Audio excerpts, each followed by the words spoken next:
80കളിലും 90കളിലും ഞങ്ങളൊക്കെ ഏറ്റുവാങ്ങിയ ആക്ഷേപങ്ങൾ, നിങ്ങൾ ചെയ്യുന്നതെല്ലാം തെറ്റാണ് എന്ന് പറഞ്ഞുകൊണ്ടുള്ള കുത്തുവാക്കുകൾ എല്ലാം ഏറ്റുവാങ്ങിയവരാണ് ഞാനൊക്കെ. ഭാരതീയ ജനതാ പാർട്ടി മുന്നോട്ട് വെക്കുന്ന ഒരാശയവും നടപ്പിലാവില്ല, ഭാരതത്തിൽ നടപ്പിലാക്കാൻ സാധിക്കില്ല എന്നായിരുന്നു ഭാരതീയ ജനതാ പാർട്ടിയുടെ രാഷ്ട്രീയ പ്രതിയോഗികൾ ജനങ്ങളോട് പറഞ്ഞിരുന്നത്. പക്ഷെ ഇന്ന് അതെല്ലാം യാഥാർത്ഥ്യമാകുന്ന അവസരത്തിൽ അതിനോട് യോജിച്ചു പോകുവാൻ വേണ്ടി മത്സരിക്കുകയാണ് ഇവിടുത്തെ രാഷ്ട്രീയ കക്ഷികൾ. ഞങ്ങള് വ്യത്യസ്തമായിട്ടുള്ള അഭിപ്രായം പറയുന്നു. അത് രാഷ്ട്രീയപരമായിട്ടുള്ള കാരണങ്ങളാലാണ്, അല്ലാതെ ആശയപരമായിട്ടുള്ള കാരണങ്ങളാലല്ല എന്ന് പറയുന്ന ഒരു അവസ്ഥയിലേക്ക് ഇന്ത്യൻ രാഷ്ട്രീയം മാറിയിരിക്കുന്നു. ഭാരതത്തിന്റെ ഐക്യത്തിന് വേണ്ടി, ഭാരതത്തിന്റെ പുരോഗതിക്ക് വേണ്ടി, വളർച്ചയ്ക്ക് വേണ്ടി ഒറ്റക്കെട്ടായിട്ട് നിൽക്കുവാൻ ഭാരതത്തിലെ ജനങ്ങള് ഇന്ന് തയ്യാറായിരിക്കുകയാണ്. ഭാരതത്തിന്റെ സ്വാഭാവികമായിട്ടുള്ള ആശയങ്ങൾ, അതാണ് ഭാരതീയ ജനതാ പാർട്ടി മുന്നോട്ട് വെക്കുന്നത്. ഏതെങ്കിലും ഒരു ചിന്തകൻ അദ്ദേഹം ഇരുന്ന് ചിന്തിച്ച് പുതിയതായിട്ട് കണ്ടുപിടിച്ച ആശയങ്ങളല്ല ഭാരതീയ ജനതാ പാർട്ടിയുടെ. ഭാരതത്തിലെ ജനങ്ങളുടെ ജീവിത രീതിയുടെ അടിസ്ഥാനത്തിൽ രൂപപ്പെടുത്തിയ ആ ക്രമങ്ങളാണ് ഭാരതീയ ജനതാ പാർട്ടിയുടെ ആശയങ്ങൾ. അതിന്റെ അകത്ത് നമ്മുടെ സംസ്കാരമുണ്ട്, നമ്മുടെ ആശയങ്ങളുണ്ട്, നമ്മുടെ വിശ്വാസങ്ങളുണ്ട്, അതെല്ലാം കൂടെ ഉൾപ്പെട്ട ആശയങ്ങൾ. അതിന് രൂപം കൊടുത്തത് ദീൻദയാൽ ഉപാധ്യായ ഏകാത്മ മാനവ ദർശനം എന്നാണ് പറയുന്നത്. പക്ഷേ അതിന്റെ പ്രായോഗിക രൂപമാണ് ഇന്ന് നാം കാണുന്നത്. അന്ത്യോദയ എന്ന് പറയും. ദീൻദയാൽജി 50കളിലും 60കളിലും ഗ്രാമങ്ങളിൽ ചെല്ലുന്ന സമയത്ത്, ഉത്തരേന്ത്യയിലെ ഗ്രാമങ്ങളിൽ ചെല്ലുന്ന അവസരത്തിൽ സ്വാഭാവികമായിട്ടും ജനങ്ങളെ അവർ സ്വീകരിക്കും. ആശയങ്ങൾ സംസാരിക്കുന്ന അവസരത്തിൽ അറിയാമല്ലോ, ആശയം സംവദിക്കുന്ന അവസരത്തിൽ ഭാഷയുടേതായിട്ടുള്ള ചില പ്രത്യേകതകളുണ്ടാകും. സാധാരണക്കാരന് മനസ്സിലാക്കാൻ ബുദ്ധിമുട്ടായിരിക്കും. അപ്പൊ അങ്ങനെ സംസാരിക്കുന്ന അവസരത്തിൽ അദ്ദേഹം ഒരു ചോദ്യം ചോദിക്കും, നിങ്ങളുടെ ഈ ഗ്രാമത്തിലെ ഏറ്റവും പാവപ്പെട്ടവനാരാണ് എന്നാണ് ആ ചോദ്യം. അപ്പൊ പെട്ടെന്ന് തന്നെ അവിടെ കൂടിയിരിക്കുന്നവരൊരാളുടെ പേര് പറയും. ദീൻദയാൽജി സംസാരം തുടർന്നുകൊണ്ടിരിക്കും. അതിനുശേഷം സംസാരമെല്ലാം കഴിഞ്ഞ് എഴുന്നേൽക്കുന്ന അവസരത്തിൽ അദ്ദേഹം ഒരു അഭ്യർത്ഥന വെക്കും, നിങ്ങൾ പറഞ്ഞ ആ പാവപ്പെട്ടവന്റെ വീട്ടിൽ നമുക്കൊന്ന് പോകണം. അവരെല്ലാവരും കൂടി ദീൻദയാൽജി അവിടെ കൊണ്ടുപോകും. അവിടെ ചെല്ലുന്ന അവസരത്തിൽ മറയില്ലാത്ത വീട്, മേൽക്കൂര ചോർന്നൊലിക്കുന്നതായിരിക്കും. ആവശ്യത്തിന് തണുപ്പിന് ആവശ്യമായിട്ടുള്ള വസ്ത്രമുണ്ടാവില്ല. ഒരു നേരമായിരിക്കും ആ വീട്ടിലുള്ളത് ഭക്ഷണം കഴിച്ചിരിക്കുന്നത്. കുട്ടികൾ സ്കൂളിൽ പോകുന്നുണ്ടാവില്ല. പ്രായമായവര് അസുഖമായിട്ട് മരുന്ന് വാങ്ങിക്കാൻ പണമില്ലാതെ എവിടെയോ ചുരുണ്ടുകൂടി കിടപ്പുണ്ടാകും. ഇതെല്ലാം കണ്ടു കഴിയുമ്പോൾ ദീൻദയാൽജി അവരോട് പറയുമായിരുന്നു, ഞാൻ 3 മാസം കഴിയുമ്പോൾ വരും. അപ്പോൾ നിങ്ങള് ഈ മനുഷ്യന് മറയുള്ള വീടുണ്ടാക്കി കൊടുക്കണം, തണുപ്പും അതുപോലെ തന്നെ ചൂട് വെക്കാത്ത വീടുണ്ടാക്കി കൊടുക്കണം. ഈ മനുഷ്യന്റെ കുട്ടികളെ സ്കൂളിൽ ചേർക്കണം, ആവശ്യത്തിന് വസ്ത്രം കൊടുക്കണം, 3 നേരം ഭക്ഷണം കൊടുക്കണം. അത് നിങ്ങളുടെ കർത്തവ്യമാണ്, സമൂഹത്തിന്റെ കർത്തവ്യമാണ്. അപ്പൊ കൂടിയവർക്ക് മനസ്സിലായി എന്താണ് അന്ത്യോദയ എന്നുള്ളത്. സമൂഹത്തിന്റെ ഏറ്റവും അടിത്തട്ടിൽ നിൽക്കുന്നവരെ സഹായിക്കുക എന്നുള്ള ആശയമാണ് അന്ത്യോദയ. അതാണ് ഇന്ന് നരേന്ദ്രമോദി നടപ്പിലാക്കിക്കൊണ്ടിരിക്കുന്നത്. വീടില്ലാത്തവരെ 7 ലക്ഷം എന്നാണ് 2014 കേരളത്തിലെ സർക്കാർ പറഞ്ഞത്. നരേന്ദ്രമോദി അധികാരത്തിലേറിയപ്പോൾ PMAYയുടെ അടിസ്ഥാനത്തിൽ 7 ലക്ഷത്തിന് നടപ്പിലാക്കാൻ വേണ്ടി അനുമതി കൊടുത്തു. കേരളത്തിലെ സർക്കാർ എന്താണ് ചെയ്തത്? അവരതിനെ പേരുമാറ്റി വകമാറ്റി ലൈഫ് എന്ന പേര് കൊടുത്തു. സ്വാഗതം, കുഴപ്പമില്ല. അതിനാണല്ലോ ഫെഡറൽ സംവിധാനം എന്ന് പറയുന്നത്. സംസ്ഥാന സർക്കാരുകൾക്ക് അവരുടേതായിട്ടുള്ള രീതിയിൽ പരിപാടികൾ നടപ്പിലാക്കാൻ സാധിക്കും, ആരും എതിർത്തില്ല. പക്ഷേ കഴിഞ്ഞ വർഷം ജനുവരി മാസം കേരളത്തിന്റെ മുഖ്യമന്ത്രി കണക്ക് പറഞ്ഞു 2.5 ലക്ഷം വീടുകൾ പണിത് കഴിഞ്ഞുവെന്ന്. ഇപ്പോഴദ്ദേഹം യാത്ര നടത്തിയ അവസരത്തിൽ അദ്ദേഹം പറയുന്നു 2.5 ലക്ഷം വീടുകൾ മാത്രമല്ല, അദ്ദേഹം പറയുന്നു കേന്ദ്ര ഫണ്ട് കിട്ടുന്നില്ല എന്ന്. കേന്ദ്ര ഫണ്ട് കിട്ടില്ല എന്നാണ് പറയുന്നത്. 4 കോടി വീടുകളാണ് ഭാരതത്തില് മറ്റു സംസ്ഥാനങ്ങളില് പണിതത്. 4 കോടി. എന്തേ കേരളത്തിൽ നടപ്പിലാക്കാൻ സാധിക്കാത്തത്? അത് സ്വപ്ന സുരേഷിനെ പോലെയുള്ളവരോട്, ശിവശങ്കറിനെ പോലെയുള്ളവരോട് ചോദിച്ചാൽ മതി. ആ അഴിമതിയുടെ ശിക്ഷ കോടതി വിധിക്കുക തന്നെ ചെയ്യും. ജയിലിലായിരുന്നു പലരും ജാമ്യമെടുത്തിട്ടുണ്ട്. ആ ഭവനരഹിതർക്ക് വീട് കൊടുക്കുവാനുള്ള പദ്ധതി ഏറ്റവും മോശമായിട്ടുള്ള രീതിയിൽ ഭാരതത്തിൽ നടപ്പിലാക്കുന്നത് കേരളത്തിലെ സർക്കാരാണ്.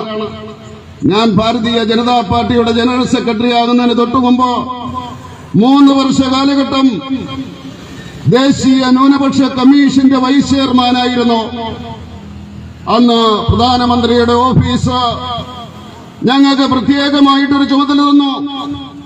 ഇന്ത്യയിലെ എല്ലാ സംസ്ഥാനങ്ങളിലും എല്ലാ ജില്ലകളിലും പോകണം.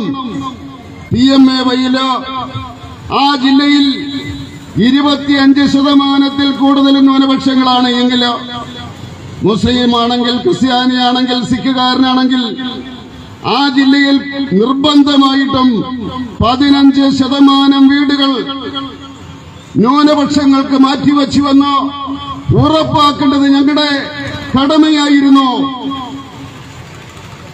അതിനുവേണ്ടി ഞങ്ങൾ യാത്ര ചെയ്തിട്ടുണ്ട്. ഞാൻ പോയിട്ടുണ്ട്. ഇന്ത്യയിലെ പല സംസ്ഥാനങ്ങളിലും പോയിട്ടുണ്ട്. തമിഴ്നാട്ടിൽ പോയിട്ടുണ്ട്, കർണാടകത്തിൽ പോയിട്ടുണ്ട്, ആന്ധ്രയിൽ പോയിട്ടുണ്ട്, UPയിൽ പോയിട്ടുണ്ട്. അവിടെയെല്ലാം ടാർഗറ്റ് അവർ നേരത്തെ പൂർത്തിയാക്കിയിട്ട് ചോദിക്കുകയായിരുന്നു. ഞങ്ങൾക്ക് വേണം എന്ന് ചോദിക്കുകയായിരുന്നു. ഇവിടെ 7 ലക്ഷം വീടുകൾക്ക് 2024 മാർച്ച് മാസം 31-ാം തീയതി അത് പൂർത്തിയാക്കുന്നതിനുള്ള ടാർഗറ്റ് കൊടുത്തിട്ട് ഇന്ന് വരെയും മുഖ്യമന്ത്രി അവകാശപ്പെടുന്നത് 2.5 ലക്ഷമെന്നാണ്. അതിനിടയിൽ മാർക്സിസ്റ്റ് പാർട്ടിയുടെ ലൈഫും പോയി. മാർക്സിസ്റ്റ് പാർട്ടിയുടെ ലൈഫ് പോകുന്ന അവസ്ഥയാണ് നമ്മൾ കാണുന്നത്. MT വാസുദേവൻ നായർ വിരൽ ചൂണ്ടിയത് അങ്ങോട്ടാണ്, ആ ആശയത്തിലേക്കാണ്. മുഖ്യമന്ത്രി വേദിയിലിരിക്കുമ്പോൾ അദ്ദേഹം പറഞ്ഞത് വിപ്ലവത്തെ പറ്റിയാണ്, റഷ്യയെ പറ്റിയാണ്, EM ശങ്കരൻ നമ്പൂതിരിപ്പാടിനെ പറ്റിയാണ്. ശ്രുതി പാഠനം അത് പാടില്ല എന്നാണ് പറഞ്ഞത്. ശ്രുതി പാടുമ്പോൾ ഭരണാധികാരികള് അത് കണ്ട് രോമാഞ്ചപ്പെടരുത് എന്നാണ് പറഞ്ഞത്. കേരളം ബഹുമാനിക്കുന്ന ഏറ്റവും വലിയ സാഹിത്യകാരൻ മുഖ്യമന്ത്രിയെ വേദിയിലിരുന്നു കൊണ്ട് അദ്ദേഹത്തിന്റെ മുഖത്ത് നോക്കിക്കൊണ്ട് തങ്ങള് ഒരു പുകഴ്ത്തുപാട്ടിന്റെ ആളല്ലേ എന്ന് ചോദിച്ചപ്പോഴ് പറയാൻ ഇവിടെ മറുപടിയില്ലായിരുന്നു. അതുകൊണ്ടാണ് ഞാൻ പറഞ്ഞത് മാർക്സിസ്റ്റ് പാർട്ടിയുടെ ലൈഫും പോയിരിക്കുന്നു. അപ്പൊ വീട് വെച്ചു കൊടുക്കുന്നതിനുള്ള പദ്ധതി അത് നരേന്ദ്രമോദിയുടെ പദ്ധതിയാണ്. അത് നടപ്പിലാക്കുന്നതിൽ ഇവിടെ പരാജയപ്പെട്ടു. പിന്നെ എന്താണ്? വീട് വന്നു കഴിഞ്ഞാൽ വെളിച്ചം വേണ്ടേ? നിങ്ങൾ കണ്ടിട്ടുണ്ടാകും പാവപ്പെട്ടവരുടെ വീടുകൾ വൈദ്യുതീകരിക്കുന്നത് നിങ്ങൾ കണ്ടിട്ടുണ്ടാകും. ആരുടെ പദ്ധതിയാണ്? സൗഭാഗ്യ പദ്ധതി. എങ്ങനെയാണത്? ആ പാവപ്പെട്ടവന്റെ വീട്ടിലേക്ക് എത്ര പോസ്റ്റ് വേണോ അതിനുള്ള പൈസ നരേന്ദ്രമോദിയുടെ സർക്കാർ, കേന്ദ്ര സർക്കാർ കൊടുക്കും. ആ കണക്ഷൻ വയറിന്റെ പൈസ, മീറ്ററിന്റെ പൈസ, 4 പോയിന്റുകള് അത് വയറിംഗ് ചെയ്യുന്നതിനുള്ള പൈസ, ബൾബ് നരേന്ദ്രമോദിയുടെ സർക്കാർ കൊടുക്കും. സൗഭാഗ്യ പദ്ധതി അത് പിണറായി വിജയന്റെ പദ്ധതിയല്ല, കേരള സർക്കാരിന്റെ പദ്ധതിയല്ല. നിങ്ങൾ 2014 മുമ്പ് ഡൽഹിയിലേക്ക് ട്രെയിനിൽ യാത്ര ചെയ്തിട്ടുണ്ടെങ്കിൽ നിങ്ങൾ കണ്ടിട്ടുള്ളത് മണ്ണെണ്ണ വിളക്കുകളാണ്. അങ്ങോട്ടും ഇങ്ങോട്ടും നോക്കിയാൽ വൈദ്യുതി ദീപം നിങ്ങൾ കണ്ടിട്ടുണ്ടാവില്ല. ഇന്ന് നിങ്ങൾക്ക് മണ്ണെണ്ണ വിളക്ക് കാണാൻ സാധിക്കില്ല, വൈദ്യുത ദീപങ്ങളാണ്. 2017 ആഗസ്റ്റ് മാസം 15-ാം തീയതി ആ ചുവപ്പ് കൊട്ടയിൽ നിന്നുകൊണ്ട് നരേന്ദ്രമോദി പ്രഖ്യാപിച്ചതാണ് സൗഭാഗ്യ പദ്ധതി. വീട് കൊടുത്തു, വെളിച്ചം കൊടുത്തു. പിന്നെ എന്താണ് വേണ്ടത്? വെള്ളമല്ലേ വേണ്ടത്? ജൽ ജീവൻ പദ്ധതി. കേരളത്തിന് എത്രയാണ് ടാർഗറ്റ്? 70 ലക്ഷം. ഈ ലോകത്ത് ഏറ്റവും കൂടുതൽ മഴ പെയ്യുന്ന, ദൈവം അനുഗ്രഹിക്കുന്ന ഈ കേരളത്തില് 70 ലക്ഷം വീടുകളിൽ പൈപ്പുകളില്ല. ഏതാണ്ട് 25-30 ലക്ഷം വീടുകളിൽ മാത്രമേ പൈപ്പുകളുള്ളൂ. ഇന്ത്യയിലെ മുഴുവൻ വീടുകളിൽ പൈപ്പുകൾ ഇടുന്നതിന് വേണ്ടിയാണ്, കുടിവെള്ളം കൊടുക്കുന്നതിന് വേണ്ടിയാണ് നരേന്ദ്രമോദിയുടെ ജൽ ജീവൻ പദ്ധതി. 70 ലക്ഷത്തില് എത്രയാണ് ഇവിടെ കൊടുത്തത്? 12 ലക്ഷം. 12 ലക്ഷം മാത്രമാണ് കൊടുത്തത്. ഈ സർക്കാർ കൊടുത്തത് തടയുകയാണ്. കേന്ദ്ര പദ്ധതികൾ മുഴുവൻ തടയുകയാണ്. പാവപ്പെട്ടവന് കിട്ടേണ്ട പദ്ധതികളാണ്, അത് കൊടുക്കാൻ സാധിക്കുന്നുണ്ടോ? വീടായി, വെളിച്ചമായി, വെള്ളമായി. ഇനി എന്താണ് വേണ്ടത്? അരി വേണം. വേണ്ടേ? അരി സൗജന്യമായിട്ട് 81 കോടി ജനങ്ങൾക്കാണ് ഇന്ത്യയിൽ കൊടുക്കുന്നത്. പാവപ്പെട്ടവന് അന്ത്യോദയ എന്ന് പറയുന്ന ഇതിനാണ് 81 കോടി കൊടുക്കുന്നു. കേരളത്തിലോ? കേരളത്തിൽ 92 കോടി കാർഡുകളാണുള്ളത്. 92 ലക്ഷം കാർഡുകളാണുള്ളത്. 43 ലക്ഷം കാർഡുകള്. ആ കാർഡുകളിലേക്ക് നരേന്ദ്രമോദിയുടെ സർക്കാർ സൗജന്യമായിട്ട് അരി കൊടുക്കുന്നു. ഈ 81 കോടി എന്ന് ഞാൻ പറഞ്ഞില്ലേ, യൂറോപ്പിന്റെ മുഴുവൻ ജനസംഖ്യ, 27 രാജ്യങ്ങളുടെ ജനസംഖ്യ എത്രയാണെന്ന് നിങ്ങൾക്കറിയാവോ? 74 കോടി. അമേരിക്കയുടെ ജനസംഖ്യ എത്രയാണെന്ന് നിങ്ങൾക്കറിയാവോ? 33 കോടി. അതിൽ കൂടുതലാണ്, അതിൽ കൂടുതൽ ജനങ്ങൾക്കാണ് നരേന്ദ്രമോദിയുടെ സർക്കാർ അരി സൗജന്യമായിട്ട് കൊടുക്കുന്നത്. അതുകൊണ്ടാണ് ഞാൻ പറഞ്ഞത്, വീട്, വെള്ളം, വെളിച്ചം, അരി. പിന്നെ ഒരു കാര്യമുണ്ട്, ഞാൻ പറഞ്ഞില്ലേ, ദീൻദയാൽജി ചെന്നപ്പോഴ് ആ വീടിന്റെ മൂലയില് മരുന്നില്ലാതെ കിടന്ന് മരിക്കാൻ വേണ്ടി വിധിക്കപ്പെട്ടവര്, അങ്ങനെയുള്ളവരെ നരേന്ദ്രമോദി കണ്ടിട്ടുണ്ട്. 2014 നരേന്ദ്രമോദിയുടെ സർക്കാർ അധികാരത്തിൽ വന്ന് ഏതാനും മാസങ്ങൾ കഴിഞ്ഞപ്പോഴ് കോട്ടയത്തെ ഒരു പ്രമുഖ ചാനലിന്റെ ബ്യൂറോ ചീഫ്, ഒരു പെൺകുട്ടിയാ, യുവതിയാ, അവരെന്നെ വിളിച്ചിട്ട് പറഞ്ഞു, ബിജെപിക്കാര് എന്തെല്ലാം തള്ളാണ് തള്ളുന്നത്, ഇങ്ങനെ ജനങ്ങളെ കബളിപ്പിക്കരുത്, ഇങ്ങനെ ജനങ്ങളെ കബളിപ്പിക്കരുത്. ബിജെപിക്കാര് വലിയ തള്ളു തള്ളുന്നു, നാളെ ജനങ്ങൾ ചോദിക്കും. ഞാൻ ചോദിച്ചു, എന്ത് പറ്റി? അവര് പറഞ്ഞു, പാവപ്പെട്ടവന് അസുഖം വന്നാല് നരേന്ദ്രമോദി 5 ലക്ഷം രൂപ കൊടുക്കുമെന്ന് ബിജെപിക്കാര് പറയുന്നു. ഇത് സംഭവിക്കില്ല. ഇന്ത്യ പോലെയുള്ള ഒരു രാജ്യത്ത് ഇത് സംഭവിക്കാൻ പോകുന്നില്ല. കോടിക്കണക്കിന് ആൾക്കാര്, എത്രയാണ്? 130 കോടി അന്നത്തെ കണക്ക്. സാധിക്കില്ല, എത്ര വലിയ ഭരണാധികാരിയാലും സാധിക്കില്ല എന്ന് പറഞ്ഞു. എന്താണ് സംഭവിച്ചത്? 2018 അതേ ചുവപ്പ് കൊട്ടയിൽ നിന്നുകൊണ്ട് നരേന്ദ്രമോദി പ്രഖ്യാപിച്ചു, പാവപ്പെട്ടവന് അവന് അസുഖം വന്നു കഴിഞ്ഞാൽ അവന് ആയുഷ്മാൻ ഭാരത് 5 ലക്ഷം രൂപ സൗജന്യമായിട്ട് ചികിത്സ കേരളത്തിലെ തിരുവനന്തപുരത്തെ മെഡിക്കൽ കോളേജിൽ പോയിട്ട് നിങ്ങൾ ആയുഷ്മാൻ ഭാരതം എന്ന് പറഞ്ഞു നോക്കൂ. അത് മോഡിയുടെ പദ്ധതിയാണ്, ഇവിടെ കിട്ടില്ല എന്ന് പറഞ്ഞുകൊണ്ട് ഓടിക്കുകയാണ്. ഒരു പദ്ധതിയും നടപ്പിലാക്കാൻ സമ്മതിക്കുന്നില്ല, ഒരു പദ്ധതിയും നടപ്പിലാക്കാൻ സമ്മതിക്കുന്നില്ല. വകമാറ്റാൻ ശ്രമിക്കുന്നു. ആ അവസ്ഥയിലാണ് പൊയ്ക്കൊണ്ടിരിക്കുന്നത്. അങ്ങനെ എല്ലാ രംഗത്തും ജനങ്ങൾക്ക് വേണ്ടിയുള്ള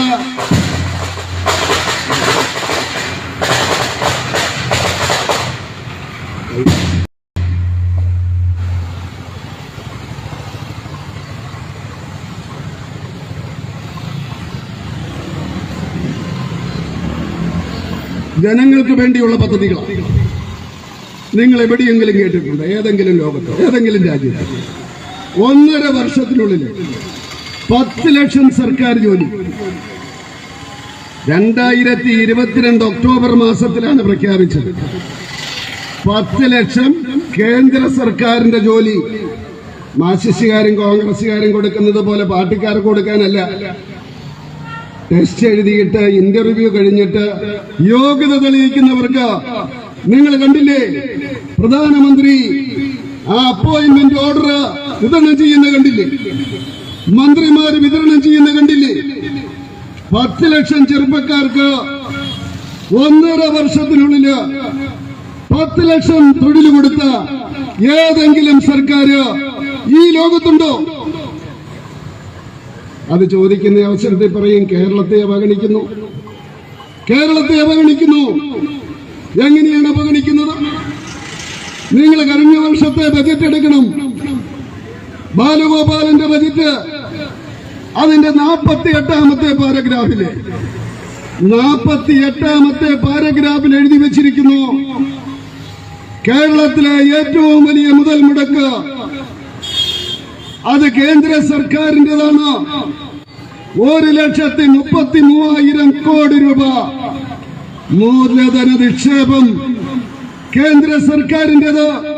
ഒറ്റ പദ്ധതിക്ക്, ദേശീയ പാതയ്ക്ക് നിങ്ങളുടെ വിരൽത്തുമ്പിലാണ് ഇപ്പോൾ അറിവ്. നിങ്ങൾക്ക് നോക്കാം ഞാൻ പറയുന്നത് ശരിയാണോ എന്ന്.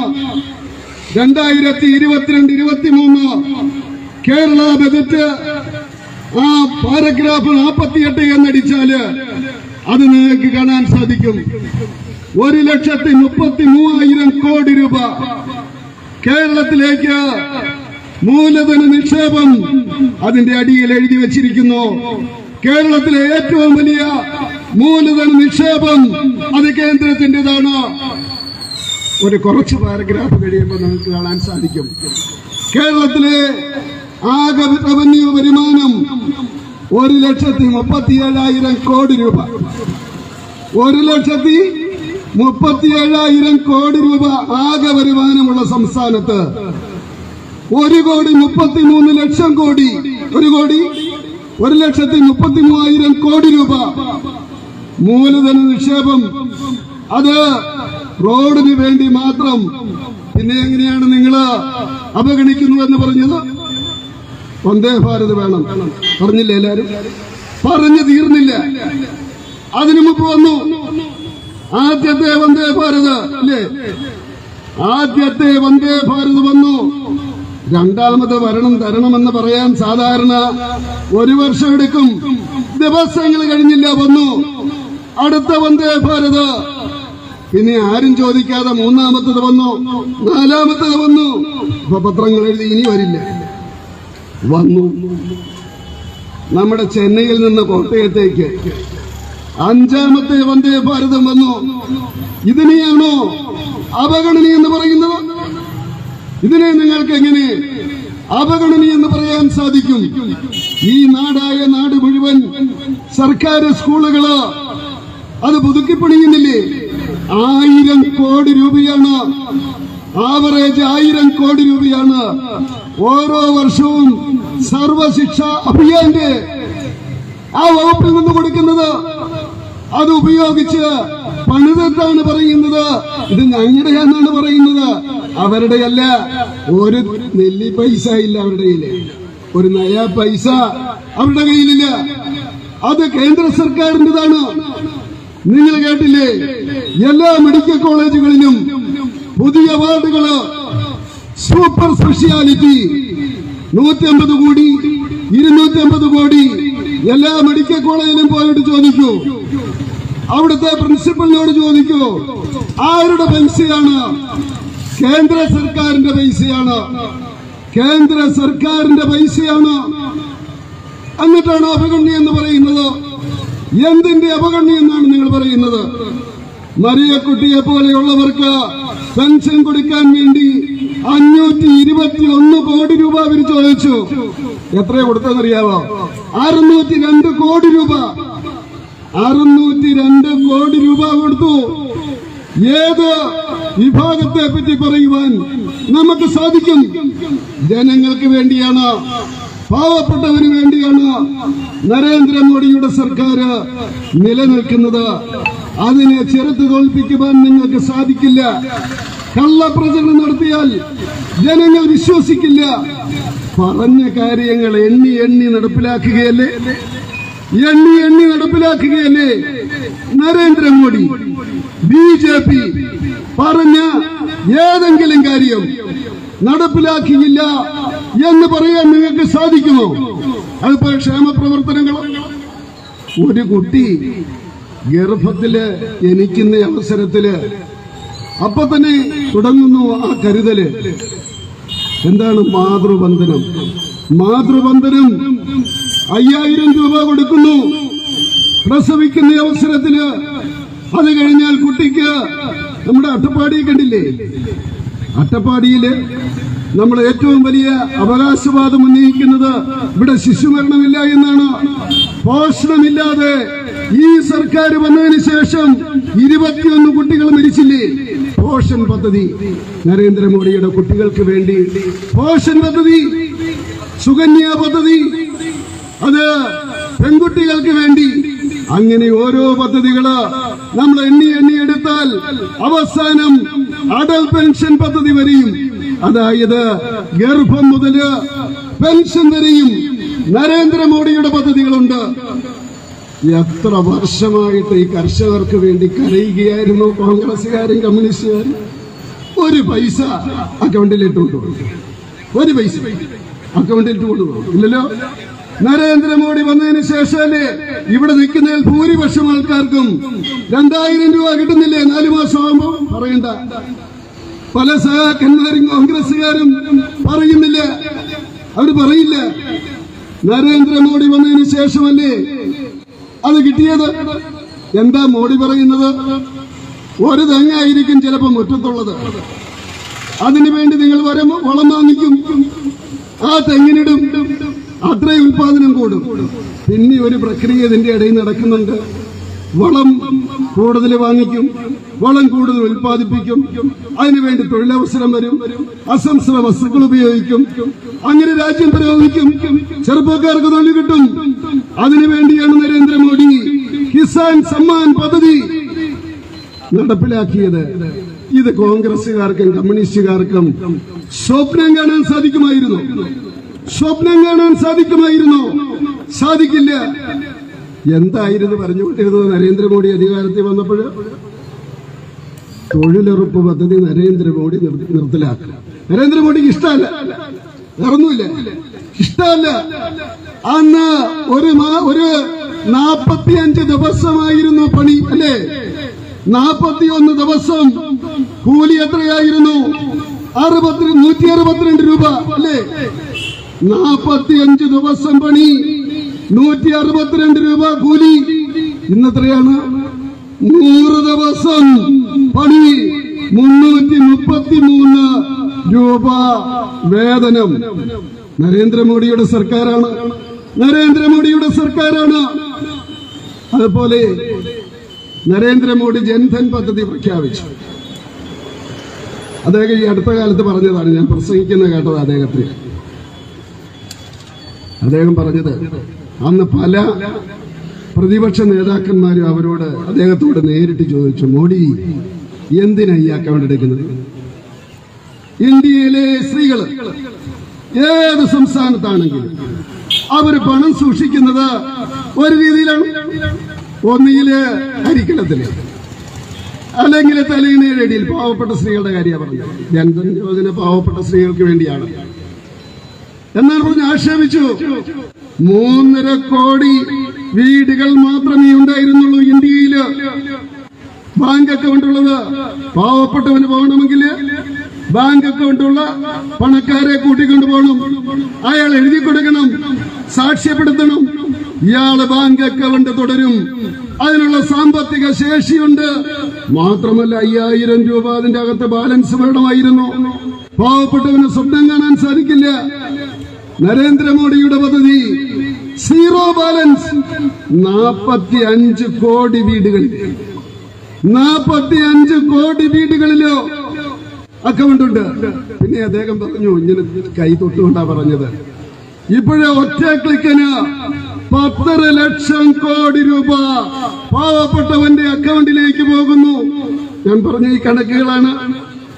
നമ്മുടെ പറഞ്ഞില്ലേ, ആയുഷ്മാൻ ഭാരത്, അതുപോലെ തന്നെ കിസാൻ സമ്മാൻ നിധി, അതുപോലെ തന്നെ പോഷൻ, മാതൃവന്ദനം, അങ്ങനെ ഓരോന്നോരോന്ന് ഒറ്റ ക്ലിക്കിന് പോകുന്നത് 10 ലക്ഷം കോടി. എങ്ങോട്ടാ പോകുന്നത്? ഈ ജൻധൻ യോജനയിലൂടെ എടുത്ത അക്കൗണ്ടിലേക്കാണ് പോകുന്നത്. അല്ലെ, നിങ്ങൾക്ക് കിസാൻ സമ്മാൻ നിധി എങ്ങനെയാ കിട്ടുന്നത്? നിങ്ങളുടെ ബാങ്ക് അക്കൗണ്ടിലേക്കല്ലേ വരുന്നത്. കേരളത്തില് 37 ലക്ഷം ആൾക്കാർക്കാണ് കിട്ടുന്നത് കിസാൻ സമ്മാൻ നിധി. 37 ലക്ഷം ആൾക്കാർക്ക് കിസാൻ സമ്മാൻ നിധി കിട്ടുന്നു. നാളെ നിങ്ങൾ കണ്ടു കാണും, അദ്ദേഹം ഒരു പാവപ്പെട്ട വീട്ടിൽ പോയിരിക്കുന്നു. വളരെ പാവപ്പെട്ടവരുടെ വീടാണ്. അവിടെ പോയിട്ട് അദ്ദേഹം ചോദിക്കുന്നു, ഒരു കപ്പ് ചായ തരുമോ എന്ന്.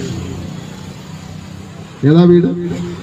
10 കോടി ഗ്യാസ് കണക്ഷൻ കൊടുത്തു. അതില് 10 കോടിയിലെ അവസാനത്തെ ആള് ആ സ്ത്രീയുടെ വീട്ടിൽ പോയിട്ട് ചോദിച്ചു, ഒരു കപ്പ് ചായ തരുമോ എന്ന് ഇന്ത്യയുടെ പ്രധാനമന്ത്രി ചോദിച്ചു. ആ സ്ത്രീ പറഞ്ഞു, എനിക്ക് ഗ്യാസ് മാത്രമല്ല ഈ വീട് കെട്ടിയത്, വീട് വയറിംഗ് കൊടുത്തത്, വെളിച്ചം കിട്ടിയത്, ടാപ്പ് കെട്ടിയത് എല്ലാം മോഡിജി മുഖേനയാണ്. ഇതിനെയാണ് ഞങ്ങൾ അന്ത്യോദയ എന്ന് പറയുന്നത്. ദീൻദയാൽജി പറഞ്ഞത് നടപ്പിലാക്കുകയാണ്, പ്രായോഗികമായിട്ട് നടപ്പിലാക്കുകയാണ്. പഠിച്ചാൽ പൊട്ടാത്ത വാക്കുകൾ ഉപയോഗിച്ചുകൊണ്ട്, അങ്ങനെ വാക്കുകൾ അമ്മാനമാണ്ടിക്കൊണ്ടല്ല ചെയ്യുന്നത്. മനുഷ്യന് അവൻ മനസ്സിലാകുന്ന ഭാഷയില് അവനോട് സംസാരിക്കുന്നു, അവന്റെ കാര്യങ്ങള് നടപ്പിലാക്കുന്നു. അതാണ് സംഭവിച്ചുകൊണ്ടിരിക്കുന്നത്. പക്ഷെ ഇവിടെ എങ്ങനെയാണ് സംഭവിക്കുന്നത്? BJP 2 MP മാരുണ്ടായിരുന്ന അവസരത്തില് പറയുമായിരുന്നു, ഇതിവിടെ വളരാൻ പോകുന്നില്ല, ഇവിടെ ഭരിക്കാൻ പോകുന്നില്ല എന്ന് പറയുമായിരുന്നു. അവസാനം അധികാരത്തിലേറിയപ്പോൾ, കേന്ദ്രത്തിൽ അധികാരത്തിലേറിയപ്പോൾ ചോദിച്ചു, ഗോവ ഭരിക്കുമോ? നിങ്ങളുടെ ആയുസ്സില് ഗോവ നിങ്ങൾ ഭരിക്കുമോ എന്ന് ചോദിച്ചു. 2000 ആണ്ടില് ഗോവയിൽ ഭാരതീയ ജനതാ പാർട്ടി അധികാരത്തിൽ വന്നു. 2014 നരേന്ദ്രമോദി അധികാരത്തിൽ വന്നപ്പോൾ ഞങ്ങളോടൊക്കെ ചാനലിൽ പോയിരിക്കുമ്പോൾ ചോദിക്കുമായിരുന്നു, ഈ ഭാരതീയ ജനതാ പാർട്ടിക്ക് നോർത്ത് ഈസ്റ്റിൽ അധികാരത്തിൽ വരുവാൻ സാധിക്കുമോ എന്ന് ചോദിക്കുമായിരുന്നു. എല്ലാ സംസ്ഥാനങ്ങളിലും അവിടെ ഇന്ന് NDA ആണ്, BJP ആണ്, ത്രിപുര ഉൾപ്പെടെ ഭാരതീയ ജനതാ പാർട്ടിയാണ്. അത് കഴിഞ്ഞ് ചോദിച്ചു, കർണാടകയിൽ വരാൻ സാധിച്ചോ? കർണാടകയിൽ അധികാരത്തിൽ വന്നു. അങ്ങനെ ഭാരതം മുഴുവൻ ഭാരതീയ ജനതാ പാർട്ടി അധികാരത്തിൽ വന്നപ്പോൾ ഒരു സംഭവമുണ്ടായി, ഇന്ത്യ അലയൻസ്. എന്താ സാധനം? India alliance. ഞങ്ങൾക്ക് ഒറ്റ ലക്ഷ്യമേ ഉള്ളൂ, നരേന്ദ്രമോദിയെ പുറത്താക്കുക. ആരാണ്? കോൺഗ്രസ്. പിന്നെ ആരാണ്? CPM, CPI, കേരള കോൺഗ്രസ്, മുസ്ലിം ലീഗ്, എല്ലാവരും ഉണ്ട്. എന്തായിരുന്നു അന്ന് പറഞ്ഞത്? ഈ പാർട്ടി വളരില്ല, ഈ പാർട്ടി ഭാരതം ഭരിക്കില്ല. അന്ന് ഞങ്ങൾ പറയുമായിരുന്നു, നിങ്ങളെല്ലാം ഞങ്ങൾക്കെതിരെ ഒറ്റക്കെട്ടായിട്ട് നിൽക്കുമായിരുന്നു എന്ന്. അന്ന് അവർ പൊട്ടിച്ചിരിച്ചിട്ടുണ്ട്, പുച്ഛിച്ചിട്ടുണ്ട്. നിങ്ങൾക്കെതിരെയോ ഞങ്ങൾ ആശയം ഇട്ടിട്ടോ എന്ന് പറഞ്ഞവര് ഇന്ന് ഇന്ത്യയിൽ ഒന്നായില്ലേ? എല്ലാ ദിവസവും പറയുന്നു, ഞങ്ങൾ ഒറ്റക്കെട്ടാണ്, ഞങ്ങൾ ഒറ്റക്കെട്ടാണ്. എന്താശയത്തിന്റെ അടിസ്ഥാനം? യന്ത്ര പ്രവർത്തന പരിപാടിയുടെ അടിസ്ഥാനത്തിൽ ഇവർ ഒറ്റക്കെട്ടായിട്ട് നിൽക്കുന്നു. എവിടെയാണ് ആശയം? അതല്ലേ MD വാസുദേവൻ നായർ പറഞ്ഞത്? ആശയം തകർന്നു എന്ന്. അദ്ദേഹം വിപ്ലവത്തെ പറ്റിയാണ് പറഞ്ഞത്. EP ജയരാജൻ കുറച്ചു നാളായിട്ട് ട്രോളിക്കൊണ്ടിരിക്കുക പിണറായി വിജയനെ. അദ്ദേഹത്തിന് മന്ത്രിസ്ഥാനം കിട്ടിയില്ല, MLA സ്ഥാനം കിട്ടിയില്ല. വഴി കാണുന്ന ബാക്കിയുള്ള എല്ലാ രാഷ്ട്രീയ കക്ഷികളും പറയുമായിരുന്നു, ഇലക്ഷൻ കാലത്ത് പറയുമായിരുന്നു എവിടെ ജയിക്കരുത് എന്നൊക്കെ പറഞ്ഞുകൊണ്ടിരുന്നയാള് ഇപ്പൊ ട്രോളുകയാണ്. അദ്ദേഹം ഇന്നലെ പറഞ്ഞു അത് നരേന്ദ്രമോദിക്കെതിരെയാണ് പറഞ്ഞത്. MD വാസുദേവൻ നായർ വിപ്ലവത്തിനെതിരെയാണ് പറഞ്ഞത്. വിപ്ലവം എന്ന് പറഞ്ഞാൽ ഇപ്പൊ നരേന്ദ്രമോദി ആയിരിക്കും അല്ലേ? അതുപോലെ തന്നെ EMS പറ്റിയാണ് പറഞ്ഞത്. അപ്പൊ EMS എന്ന് പറയുന്നത് നരേന്ദ്രമോദിയുടെ ഗുരുവാണ്. റഷ്യയെ പറ്റിയാണ് പറഞ്ഞത്. റഷ്യയിൽ ഇപ്പൊ BJP ആണ് ഭരിക്കുന്നത്. എന്താണ് ഈ കമ്മ്യൂണിസ്റ്റുകാർ പറയുന്നത്? അത് പറഞ്ഞു MD വാസുദേവന്മാര് പറഞ്ഞത് അക്ഷരാർത്ഥത്തിൽ ശരിയാകാൻ പോവുകയാണ്. ബംഗാളിൽ നടപ്പിലായി, അത് ത്രിപുരയിൽ നടപ്പിലായി. 1999 ഇതേ ദിവസം വിവേകാനന്ദ ജയന്തിയുടെ ഇതേ ദിവസം ഞാൻ ഉൾപ്പെടെയുള്ള കുറച്ച് യുവമോർച്ചക്കാര് കൽക്കട്ടയിൽ പോയി വിവേകാനന്ദ സ്മൃതിയിൽ നിന്ന് പദയാത്ര നടത്തി. ഡിവൈഎഫ്ഐക്കാര് പ്രഖ്യാപിച്ചു ഇവിടെ നിന്ന് പറ്റില്ല, 1 കിലോമീറ്റർ അപ്പുറം നിന്ന് ഞങ്ങൾ തുടങ്ങിക്കൊള്ളാൻ പറഞ്ഞു. പോലീസുകാർ വിളിച്ചു ചോദിച്ചു. അപ്പൊ പോലീസ് പറഞ്ഞു ഇത് ബംഗാളാണ്, സഖാവ് പറയുന്നേ നടക്കുകയുള്ളൂ, നിങ്ങൾ അപ്പുറത്ത് പോയി നടത്തിക്കോ എന്ന് പറഞ്ഞു. 2-3 വർഷം മുമ്പ് രാഹുൽ സിൻഹ എന്ന് പറയുന്ന അന്നത്തെ BJPയുടെ സംസ്ഥാന പ്രസിഡന്റ് ഫോൺ ചെയ്തു. അദ്ദേഹം പറഞ്ഞു ജോർജ്, അന്ന് നമ്മളെ ഓടിക്കാൻ നിന്നവരെല്ലാം BJP ഓഫീസിൽ വന്നിരിപ്പുണ്ട്, പ്രാണം ഭയന്നിട്ട് വന്നിരിപ്പുണ്ട്, BJP ഓഫീസിലുണ്ട് എന്ന് പറഞ്ഞു. അതാണ് ബംഗാളിലെ അവസ്ഥ. ത്രിപുരയിൽ വിപ്ലവദാസ് സിംഗ്, വിപ്ലവ് ദേവ് കുമാർ, അത് യുവമോർച്ചയിൽ എന്റെ സഹപ്രവർത്തകനായിരുന്നു. 2015 അദ്ദേഹത്തെ ഡൽഹിയിലെ എയർപോർട്ടിൽ വെച്ച് ഞാൻ കണ്ടു. അപ്പൊ അദ്ദേഹം സംസ്ഥാന പ്രസിഡന്റായിട്ട് ചാർജ് എടുത്തിട്ട് 6 മാസമേ ആയുള്ളൂ. അദ്ദേഹം പറഞ്ഞു ത്രിപുരയിലെ അവസ്ഥ, ഞാൻ സംസ്ഥാന പ്രസിഡന്റാണ്, എന്റെ വീട്ടിൽ കയറിയിട്ട് എന്റെ ഭാര്യയുടെയും കുട്ടിയുടെയും മുമ്പിൽ വെച്ച് എന്നെ ആക്രമിച്ചു, ഞാൻ മരിച്ചു എന്ന് കരുതി അവരിട്ടിട്ട് പോയി, ഞാൻ ജീവിച്ചിരിക്കുന്നു. 2015 പറഞ്ഞതാണ്. 2017 ത്രിപുരയുടെ മുഖ്യമന്ത്രിയായിട്ട് സത്യപ്രതിജ്ഞ ചെയ്തത് ഇതേ വിപ്ലവദേവ് കുമാറായിരുന്നു. അതാണ് മാറ്റം. ആ മാറ്റം താമസിച്ചാണെങ്കിലും ത്രിപുരയിൽ വന്നതുപോലെ ഈ കേരളത്തിൽ വരിക തന്നെ ചെയ്യും, യാതൊരു സംശയവും വേണ്ട. കോൺഗ്രസുകാര് മാർക്സിസ്റ്റ് പാർട്ടിയുടെ ബി ടീമായിട്ട് മാറിയിരിക്കുകയാണ്. കേരളത്തിൽ മാർക്സിസ്റ്റ് പാർട്ടിയുടെ ബി ടീമായിട്ട് മാറിയിരിക്കുന്നു. ഗവർണർ ഇടുക്കിയിൽ ഗവർണർ പോയപ്പോഴ് നിങ്ങൾക്കറിയാമല്ലോ, കോഴിക്കോട് പോയപ്പോ എന്താ സംഭവിച്ചെന്നറിയാമല്ലോ. അതേ രീതിയിൽ അദ്ദേഹം ഇടുക്കിയിൽ പോയി ബന്ദ് പ്രഖ്യാപിച്ചു. പക്ഷേ അതിനിടയിൽ ഒരു കളി നടന്നു. കോൺഗ്രസുകാരനും കമ്മ്യൂണിസ്റ്റുകാരനും കൂടെ അത് പുറത്തു വരാതിരിക്കാൻ വേണ്ടി ഒരു അറസ്റ്റും നാടകവും നടത്തി. ഗവർണറെ തോൽപ്പിക്കാൻ വേണ്ടി 2 രാഷ്ട്രീയ കക്ഷികള് ഒത്തുകളിക്കുന്നത് ഇന്ത്യൻ രാഷ്ട്രീയത്തിൽ ആദ്യമായിട്ടാണ് കാണുന്നത്. കോൺഗ്രസുകാരനും കമ്മ്യൂണിസ്റ്റുകാരനും ഇത്ര വലിയ വൈരാഗ്യമാണ് എങ്കിൽ എല്ലാ ദിവസവും തന്നെ ഈ രാഹുൽ ഗാന്ധിയും യെച്ചൂരിയും ഡൽഹിയിൽ ഒത്തുകൂടുന്നുണ്ടല്ലോ. അവിടെ വെച്ച് പറഞ്ഞു തീർത്തുകൂടെ? ഇത്ര സീറ്റ് കോൺഗ്രസിന്, ഇത്ര സീറ്റ് CPM-ന്, നിങ്ങൾക്ക് മത്സരിച്ചുകൂടെ? കേരളത്തില് നിങ്ങൾ ഇന്ത്യ അലയൻസിന്റെ ഭാഗമല്ലേ? എല്ലാ കാലഘട്ടത്തിലും ഇവിടെ ജനങ്ങളെ തമ്മിത്തല്ലിക്കാൻ വേണ്ടി ശ്രമിച്ചിട്ടുള്ള രാഷ്ട്രീയ കക്ഷിയാണ് കോൺഗ്രസ്. ഇന്ത്യ സ്വാതന്ത്ര്യം പ്രാപിച്ചപ്പോഴ് അത് നമ്മൾ കണ്ടതാണ്. അധികാരത്തിന് വേണ്ടി ഈ രാജ്യത്തെ 2ആയിട്ട് മുറിച്ചു. ആരായിരുന്നു ഒരു ഭാഗത്ത് ജിന്ന, മറുഭാഗത്ത് ആരായിരുന്നു ജവഹർലാൽ നെഹ്റു? അന്ന് പലരും ചോദിച്ചൊരു ചോദ്യമുണ്ട്, ഏതാനും വർഷം മുഹമ്മദ് അലി ജിന്ന ഇന്ത്യയുടെ പ്രധാനമന്ത്രിയായിരുന്നുവെങ്കിൽ എന്തായിരുന്നു അപകടമുണ്ടാകുന്നതെന്ന്. ഇന്ത്യ വിഭജിക്കപ്പെടുന്നതിന്റെ 1000-ലൊന്ന് അപകടമുണ്ടായിരുന്നു എന്ന് പലരും ചോദിച്ചിട്ടുണ്ട്. പക്ഷേ വിഭജിച്ചു. മതത്തിന്റെ അടിസ്ഥാനത്തില് ആരാണെന്നറിയാമോ നേതൃത്വം കൊടുത്തത്? 2 നിരീശ്വരവാദികള്. ജിന്നയും നെഹ്റുവും നിരീശ്വരവാദികളാണെന്നാണ് പറഞ്ഞത്, പുരോഗമനവാദികളാണെന്നാണ് പറഞ്ഞത്. പക്ഷേ അധികാരത്തിന് വേണ്ടി ഇന്ത്യയുടെ ജനങ്ങളെ തമ്മിലടിപ്പിച്ചു. ലോകം കണ്ട ഏറ്റവും വലിയ കൂട്ടക്കൊല. 20 ലക്ഷം ജനങ്ങള്, ഹിന്ദുവും മുസ്ലിമും മരിച്ചു വീണു. അന്ന് തുടങ്ങിയതാണ് കോൺഗ്രസുകാരന്റെ രാഷ്ട്രീയ ലാഭത്തിന് വേണ്ടിയുള്ള തമ്മിലടിപ്പിക്കലോ. പിന്നെ ഭിന്ദ്രൻവാലയെ നമ്മൾ കണ്ടു.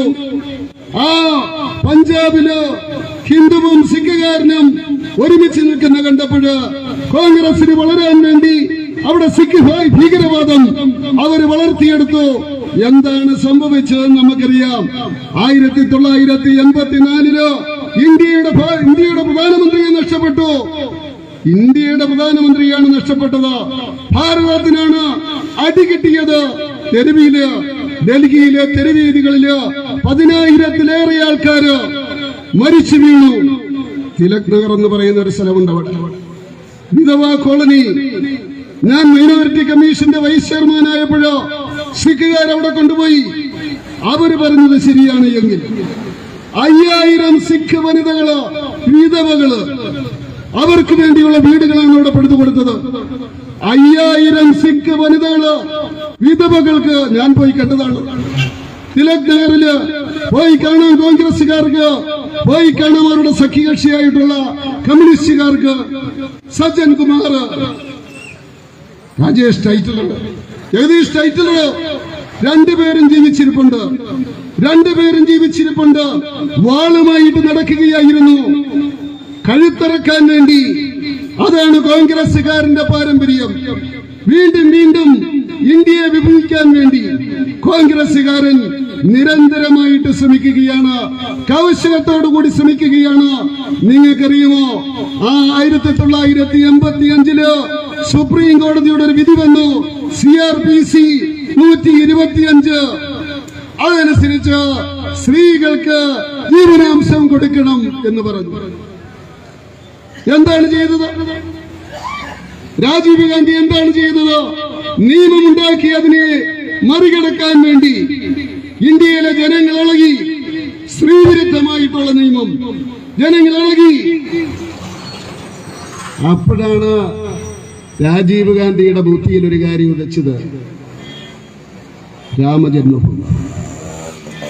രാമജന്മഭൂമി അന്ന് ഹിന്ദു വിശ്വാസികൾ ആവശ്യപ്പെട്ടിരുന്നു നിയമപരമായിട്ട് ആ ഗേറ്റ് തുറന്നു കൊടുക്കണമെന്ന്.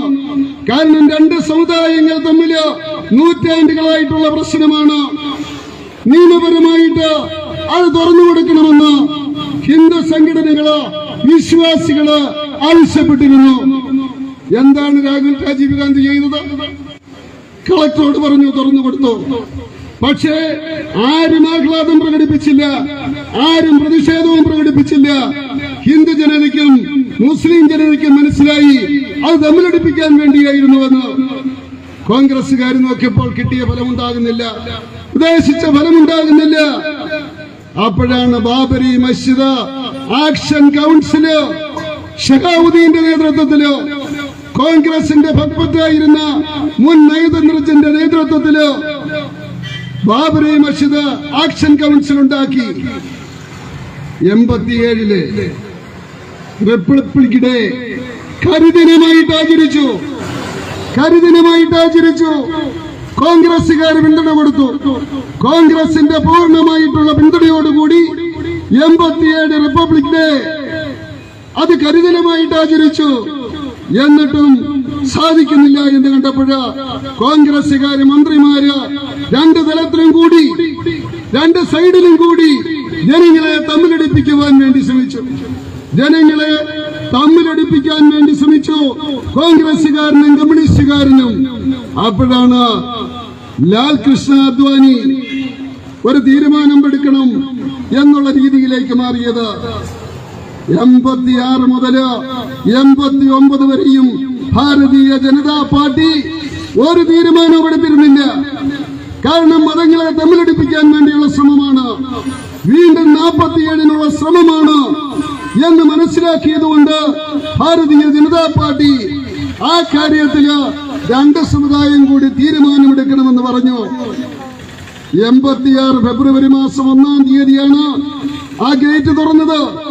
89 ജൂൺ മാസം 11-ാം തീയതി വരെയും പാലംപൂരിലെ BJPയുടെ നാഷണൽ എക്സിക്യൂട്ടീവ്, ഹിമാചൽ പ്രദേശിലെ നാഷണൽ എക്സിക്യൂട്ടീവ് വരെയും BJP തീരുമാനമെടുത്തില്ല. ആ ജൂൺ മാസം 11-ാം തീയതി തീരുമാനമെടുത്തു. അടൽ ബിഹാരി വാജ്പേയിയാണ് തീരുമാനം പ്രഖ്യാപിച്ചത്. അദ്ദേഹം പറഞ്ഞു, ഇത് ദേശീയ വിഷയമാണ്. രാമൻ ദേശീയ പുരുഷനാണ്, മര്യാദ പുരുഷോത്തമനാണ്, അതുകൊണ്ട് ദേശീയ വിഷയമായിട്ട് ഏറ്റെടുക്കുന്നു. ഒരിക്കൽ കൂടി ഈ രാജ്യം മതത്തിന്റെ പേരിൽ വിഭജിക്കാതിരിക്കാൻ വേണ്ടി ഭാരതീയ ജനതാ പാർട്ടി ഏറ്റെടുക്കുന്നു എന്ന് പറഞ്ഞു. എന്താണ് പറഞ്ഞത്? ഇന്നലെ വരെയും ഇന്ത്യൻ രാഷ്ട്രീയത്തിന്റെ അജണ്ട നിങ്ങൾ തീരുമാനിച്ചു. ഇന്ന് മുതൽ ഇന്ത്യൻ രാഷ്ട്രീയത്തിന്റെ അജണ്ട ഭാരതീയ ജനതാ പാർട്ടി തീരുമാനിക്കുമെന്ന് പറഞ്ഞു. ഈ 2024 ഈ ജനുവരി മാസം 12-ാം തീയതിയും അത് തുടരുകയാണ്. മാത്രമല്ല, ഇവിടുത്തെ കമ്മ്യൂണിസ്റ്റുകാരനും കോൺഗ്രസുകാരനും 1993 ഫെബ്രുവരി മാസം 3-ാം തീയതി കേരളത്തിലെ നിയമസഭയില് പ്രമേയം പാസാക്കി രാമജന്മഭൂമിയില് മസ്ജിദ് പണിയണമെന്ന് നിങ്ങൾക്കെടുത്ത് വായിക്കാൻ സാധിക്കും. 1993 ഫെബ്രുവരി മാസം 3-ാം തീയതി കേരളത്തിന്റെ നിയമസഭയില് പ്രമേയം പാസാക്കുന്നു, രാമജന്മഭൂമിയില് മസ്ജിദ് പണിയണമെന്ന്. ആ രാഷ്ട്രീയക്കാരാണ് ഇപ്പോഴ് ചാനലിൽ വന്നിരുന്നു കൊണ്ട് രാമനെ പറ്റി ഘോരഘോരം പ്രസംഗിക്കുന്നത്. ഞങ്ങൾക്ക് രാമനെ പറ്റി ഒരു വിരോധവും ഇല്ലെന്നാണ് പറയുന്നത്. കമ്മ്യൂണിസ്റ്റുകാരൻ അത് വന്നാലേ നാണക്കേടുള്ളൂ. കാരണം രാമനാമം കേട്ട് കഴിഞ്ഞാൽ ചീത്ത പറയുന്നവരായിരുന്നു കമ്മ്യൂണിസ്റ്റുകാർ. ഈ അടുത്ത ദിവസം വരെയും രാമനാമം കേട്ട് കഴിഞ്ഞാല് കമ്മ്യൂണിസ്റ്റുകാരൻ ചീത്ത പറയുമായിരുന്നു, ചന്തയിലെ ചീത്ത വിളിച്ചു പറയുമായിരുന്നു. ആ കമ്മ്യൂണിസ്റ്റുകാരൻ ഇപ്പൊ ടിവിയിൽ വന്നിരുന്നു കൊണ്ട് വേദം, ഉപനിഷത്ത്, രാമായണം, മഹാഭാരതമെല്ലാം പറയുന്നു. കോൺഗ്രസ് ആ കമ്മ്യൂണിസ്റ്റുകാരൻ അയോധ്യയിൽ വന്നു കഴിഞ്ഞാൽ നാണക്കേടാണ്, ഇന്ത്യക്ക് മുഴുവൻ നാണക്കേടാണ്. അവർ നിരീശ്വരവാദികളാണ്, ദൈവനിഷേധികളാണ്. കോൺഗ്രസുകാരോ അവരുടെ പണി അവർ അവസാനിപ്പിച്ചിട്ടില്ല. 1947 എങ്ങനെയാണോ ഇന്ത്യ വിഭജിച്ചത് അതേ രീതിയിൽ വീണ്ടും മുന്നോട്ട് പോകാൻ വേണ്ടിയാണ് ശ്രമിക്കുന്നത്. ഉപ്പ് വെച്ച കലം പോലെയായി കോൺഗ്രസ്, ഉപ്പ് വെച്ച കലം പോലെയായില്ലേ കോൺഗ്രസിന്റെ അവസ്ഥ. എന്നിട്ടും അവര് ജനങ്ങളെ തമ്മിലടിപ്പിക്കാൻ വേണ്ടിയാണ് ശ്രമിക്കുന്നത്. ക്ഷേത്രം മാത്രമല്ല, ലോകത്തിലെ ഏറ്റവും വലിയ മസ്ജിദ് അവിടെ പണിയുകയാണ്. ഏറ്റവും വലിയ മസ്ജിദ് അവിടെ പണിയുകയാണ്. സൗഹാർദ്ദമാണ്. അവരിങ്ങോട്ട് വരുന്നു, ഇവരങ്ങോട്ട് പോകുന്നു, പ്രശ്നം പരിഹരിക്കുന്നു. ആ കോൺഗ്രസിന്റെ ആ ബീജത്തിൽ നിന്ന് തുടങ്ങിയ ആ വിഘടനവാദം അത് അവസാനിപ്പിക്കണം. അതുകൊണ്ട് അതിനുവേണ്ടി ജനങ്ങള് ഒറ്റക്കെട്ടായിട്ട് നിൽക്കുകയാണ്. തീർച്ചയായിട്ടും അതാണ് ഇന്ത്യയുടെ പാരമ്പര്യം. അത് കഴിഞ്ഞ വിഷയമാണ്. ഇതാരാണ് തീരുമാനിച്ചത്? സുപ്രീം കോടതിയാണ്. സുപ്രീം കോടതിയുടെ വിധിയുടെ അടിസ്ഥാനത്തില് 2 കൂട്ടരെയും വിളിച്ചിരുത്തിയിട്ട് മധ്യസ്ഥന്മാരെ വെച്ചിട്ട് അതിന്റെ അടിസ്ഥാനത്തിലാണ് നടത്തുന്നത്. അത് പൂർത്തീകരിക്കുകയാണ്. ഇന്ത്യൻ ജനങ്ങളുടെ ഹിതമാണ്, ഇന്ത്യൻ ജനങ്ങളുടെ ആഗ്രഹമാണ്. ക്ഷേത്രം വേണമെന്നുള്ളത്, മസ്ജിദ് വേണമെന്നുള്ളത്. ലോകത്തിലെ ഏറ്റവും വലിയ മസ്ജിദ് അത് ഈ ഭാരതത്തിൽ വരികയാണ്. തീർച്ചയായിട്ടും അതിനെയാണ് സർവധർമ്മ സമഭാവനി എന്ന് ഭാരതീയ ജനതാ പാർട്ടി പറയുന്നത്. ഇനി നമുക്ക് പുരോഗതിയിലേക്കാണ് പോകേണ്ടത്. നരേന്ദ്രമോദി അധികാരത്തിൽ വന്നപ്പോൾ ഈ ഭാരതം ലോകത്ത് 10ാം സ്ഥാനത്തായിരുന്നു. ഇന്നത് 5ാം സ്ഥാനത്തെത്തിയിരിക്കുന്നു. നരേന്ദ്രമോദി ഭാരതത്തെ നയിച്ച 2029 ആകുമ്പോഴ് 3-ാം സ്ഥാനത്തെത്തും. 3-ാം സ്ഥാനത്ത് നമ്മളെത്തും. 10-ാം സ്ഥാനത്തായിരുന്നപ്പോഴ് ഈ കീശയിലേക്ക് കർഷകർക്ക് കൊടുക്കാൻ ഒരു പൈസ പോലും നമ്മുടെ കയ്യിലില്ലായിരുന്നു, അല്ലേ? 5-ാം സ്ഥാനത്ത് വന്നപ്പോഴ് 2000-മായി. ഇനി നിങ്ങളൊന്ന് അന്വേഷിക്കണം. ഇപ്പോഴും 3-ാം സ്ഥാനത്ത് വരുന്ന 3-ാം സ്ഥാനത്തുള്ള രാജ്യത്ത് എത്രയാണ് ക്ഷേമനിധി കൊടുക്കുന്നത്, ക്ഷേമ പ്രവർത്തനങ്ങൾ കൊടുക്കുന്നത് നിങ്ങൾ അന്വേഷിക്കണം. എത്രയാണെന്ന് ആ രീതിയിലുള്ള മാറ്റം ഉണ്ടാകും ഈ ഭാരതത്തിൽ. അതുകൊണ്ട് ഒറ്റക്കെട്ടായി നിന്നുകൊണ്ട്, ജാതി ചിന്തയും മതചിന്തയും ഇല്ലാതെ ഒറ്റക്കെട്ടായി നിന്നുകൊണ്ട് കോൺഗ്രസുകാർ തമ്മിലടിപ്പിക്കാൻ, കമ്മ്യൂണിസ്റ്റുകാർ തമ്മിലടിപ്പിക്കാൻ ശ്രമിച്ച ആ ഭൂതകാലത്തെ വലിച്ചെറിഞ്ഞിട്ട്, ആ മാനസിക അവസ്ഥയെ വലിച്ചെറിഞ്ഞിട്ട് ഭാരതത്തിന് വേണ്ടി ഒറ്റക്കെട്ടായി നിൽക്കാൻ, പാവപ്പെട്ടവന് വേണ്ടി ഒറ്റക്കെട്ടായി നിൽക്കുവാൻ, ഈ ഭാരതത്തിന്റെ പുരോഗതിക്ക് വേണ്ടി ഒരുപക്ഷെ 2047 ലോകത്തിലെ 1-ാം ശക്തിയായി ഭാരതത്തെ മാറ്റാൻ വേണ്ടി നമ്മൾ ശ്രമിക്കണമെന്ന് അഭ്യർത്ഥിച്ചുകൊണ്ട് ഈ പൊതുയോഗം ഉദ്ഘാടനം ചെയ്തുകൊണ്ട് ഞാൻ എന്റെ വാക്കുകൾ ഉപസംഹരിക്കുന്നു. നന്ദി, നമസ്കാരം.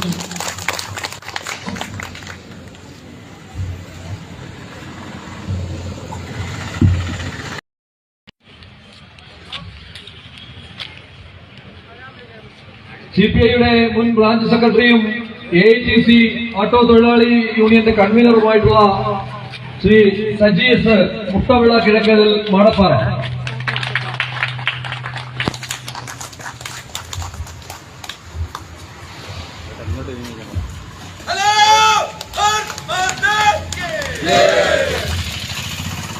CPI മരങ്ങാട് ബ്രാഞ്ച് സെക്രട്ടറി ആയിരുന്ന Ratheesh Kumar RV Kadambattu Puthenveedu കാഞ്ഞിത്തടം.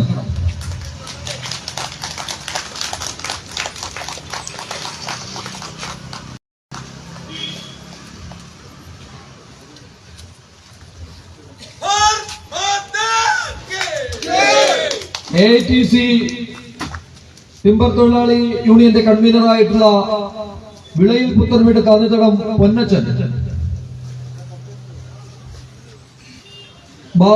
Mathukutty Babu Sadanam Thiruvazhi. Vikramanpillai Thulasi Bhavan Marangad. SK Vijayakumar Srivilasam Marangad. Shri Vijay Srivilasam Marangad. Shri Girish Kumar Girish Bhavan Marangad. Shri Unnikrishnan Chandravilasam Marangad. Ambika Santhosh Ananthapuri Elampal. Subbalakshmi Karikkathil Kizhakkathil Thannithadam. Sreekutty CS Indirabhavan Marangad. Aswathy Kadambattu Puthenveedu താന്നിത്തടം. Sreekala Chandravilasam Marangad. Thankamma Mathew Babu sir Thiruvazhi. Jayakumar Kaippallil വീട് തിരുവഴി. സജി ആരതി ഭവൻ ചിയോട്. ശശിധരൻ താന്നിത്തടം. ശാലു താന്നിത്തടത്തിന് വീട് താന്നിത്തടം. അനൂപ് കൊട്ടൂർ വീട് ഇളമ്പൽ. കറിയ ഇട്ടിച്ചെറിയ സിബിൻ ഭവൻ. എബിൻ സിബിൻ ഭവൻ മരങ്ങാട്. രാജേന്ദ്രൻ രമ്യ ഭവൻ. അഞ്ജു മേരി സാബു തേക്കിൻകാട്ടിൽ വീട്. ജിഷ്ണു ചന്ദ്രവിലാസം മരങ്ങാട്.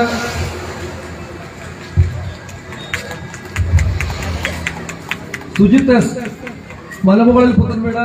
അനീഷ് താന്നിത്തടത്തിൽ വീട്. രാജു നെല്ലിവിള. Biju Abraham Aaron Elikode. സതീഷ് കുമാർ തുരുത്തിയിൽ വീട് ഇളമ്പൽ. സുന്ദരേശൻ പിള്ള അംബികാഭവൻ മരങ്ങാട്. ഉത്തമൻ ഉഷസ് മരങ്ങാട്. ചന്ദ്രശേഖരൻ പിള്ള വൈഷ്ണവം മരങ്ങാട്. ശിവപ്രസാദ് ഗോകുലം. രാജൻ കാഞ്ഞിരംപിള്ള വീട്. രാധാകൃഷ്ണപിള്ള തെങ്ങുംതറ വീട്. പ്രശോഭ് തെങ്ങുംതറ വീട്. പ്രമോദ് പ്രണവം. രതീഷ് രമ്യാഭവൻ. ശ്രീജിത്ത് മലമുകളിൽ വീട്. വിജയൻപിള്ള വെള്ളാപ്പള്ളിയിൽ വീട്. ഡുഡു കുര്യൻ കാര്യറ. വിജയകുമാർ കരിക്കത്തിൽ കിഴക്കത്തിൽ. രവി താന്നിത്തടം വീട്. മോഹനൻ താന്നിത്തടം പുത്തൻ വീട്. ബാലൻ താന്നിത്തടത്തിൽ വീട്. അനിയൻ കുഞ്ഞൻ. ശശിപിള്ള അൺമണി. സലീം സജാദ് മൻസിൽ. സന്തോഷ് ബിജു ഭവൻ. പ്രദീപ് കുമാർ മരങ്ങാട്, സനൽകുമാർ കൊച്ചുവിളവീട്, മോഹൻ ആചാരി സൗവർണിക ഇളമ്പൽ, ബൈജു തങ്കച്ചൻ.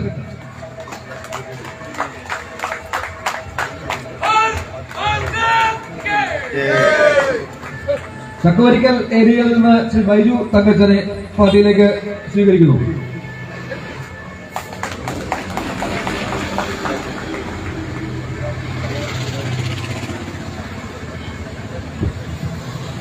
നമ്മുടെ പാർട്ടിയിലേക്ക് കടന്നു വന്നിട്ടുള്ള, ദേശീയതയിലേക്ക് കടന്നു വന്നിട്ടുള്ള എല്ലാ സഹോദരങ്ങളെയും നമുക്ക് നമ്മുടെ പാർട്ടിയിലേക്ക്, ദേശീയതയിലേക്ക് ആവേശപൂർവ്വം സ്വാഗതം ചെയ്യാം. ഭാരത് മാതാ കി ജയ്.